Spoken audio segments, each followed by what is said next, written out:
जब माता पार्वती ने पूछा शिवजी से प्रश्न, आप सबने देखा और सुना ही होगा कि जो लोग गरीब होते हैं वे ज्यादा दुखी रहते हैं, क्योंकि वे अपने भाग्य को कोसते रहते हैं, या फिर यूं कहे कि वे हमेशा इसी चिंता में रहते हैं कि उनका दुख कब दूर होगा, कब भाग्य का फेर बदलेगा, और इसी चक्कर में वे बाकी चीजों को अनदेखा कर देते हैं।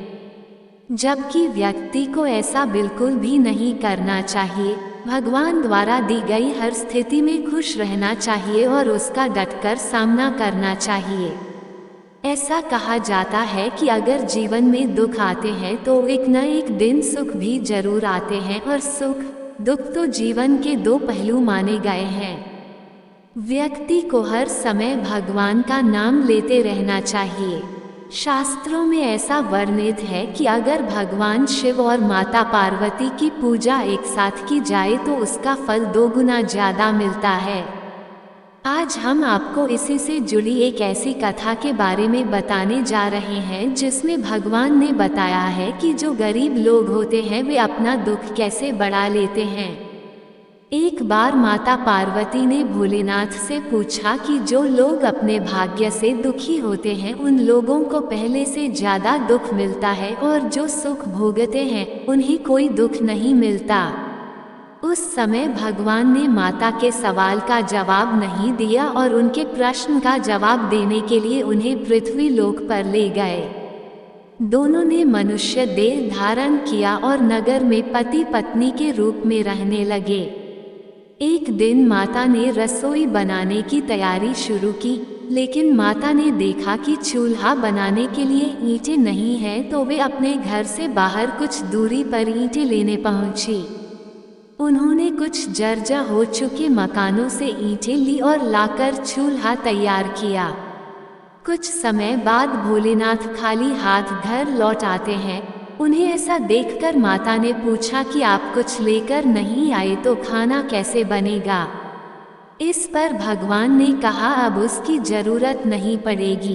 इसके बाद भगवान ने पार्वती जी से पूछा कि तुम चूल्हा बनाने के लिए इन ईंटों को कहाँ से लेकर आई।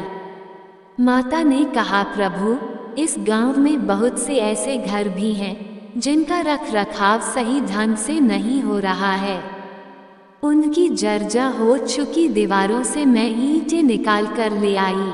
शिव ने फिर कहा, जो घर पहले से खराब थे तुमने उन्हें और खराब कर दिया। तुम मजबूत घरों की दीवारों से भी तो ईंटें ला सकती थी। पार्वती जी बोली कि उन लोगों ने अपने घरों का रख रखाव अच्छी तरह किया है और वे सुंदर भी लग रहे हैं, उन्हें बिगाड़ना ठीक नहीं होता। इस पर शंकर जी ने कहा कि कुछ दिन पहले पूछे तुम्हारे प्रश्न का उत्तर भी यही है कि जिन लोगों ने अपने जीवन को अच्छे कर्मों से सुंदर बना रखा है उन्हें दुख कैसे हो सकता है, और जो पहले से ही अपने भाग्य को कोसते हैं उन्हें दुख प्राप्त होता है। दोस्तों, आपको ये कहानी कैसी लगी कृपया कमेंट करके जरूर बताएं। वीडियो पसंद आया हो तो लाइक करें और ऐसी ही और भी बहुत सारी कहानियों को सुनने के लिए चैनल को सब्सक्राइब जरूर करें।